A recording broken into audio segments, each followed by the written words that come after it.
அதான் அதான் இப்ப கல்யாணம் நடக்கலல்ல. என் மேல எந்த தப்பும் இல்லைன்னு புரிஞ்சுக்கிட்டீங்கல்ல. இனிமேலாவது என்ன படிக்க விடுங்க தாத்தா. நான் காலேஜ் போறேன் தாத்தா. ப்ளீஸ் தாத்தா, நான் காலேஜ் போகணும் தாத்தா. அதெல்லாம் ஒண்ணும் தேவையில்லை. ஓ மேல தப்பு இல்லதான். ஆனா இனிமே யார் அதை நம்புவா?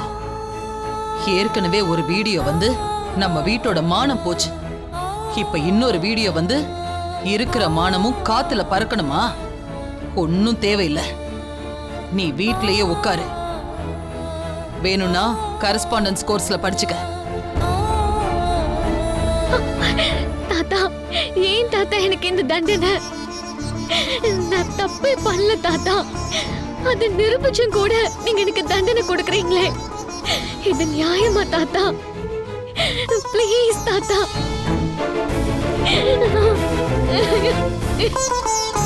அப்பா, இவளோட கண்ணீருக்கெல்லாம் நீங்க இறக்கப்பட வேணாம்.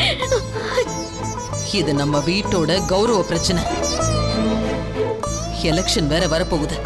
அந்த டைம்ல ஏதாவது தப்பு நடந்தா விழற ஓட்டு கூட விழாம போயிடும். அவ காலேஜுக்கெல்லாம் போக வேண்டாம்.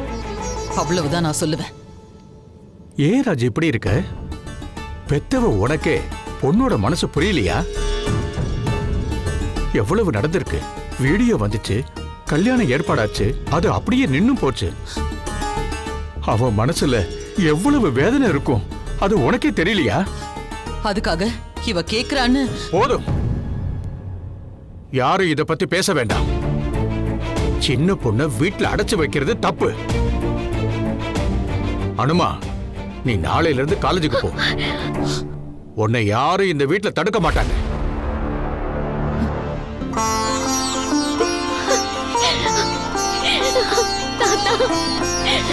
தேங்க்ஸ் தாத்தா. யாரு எக்கேடு வேணாலும் கேட்டு போங்க, எனக்கு என்ன?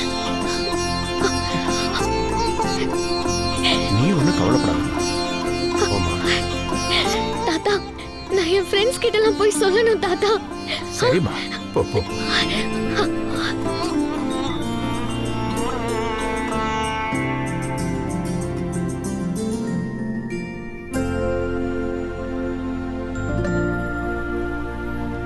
தேங்க்ஸ் தாத்தா.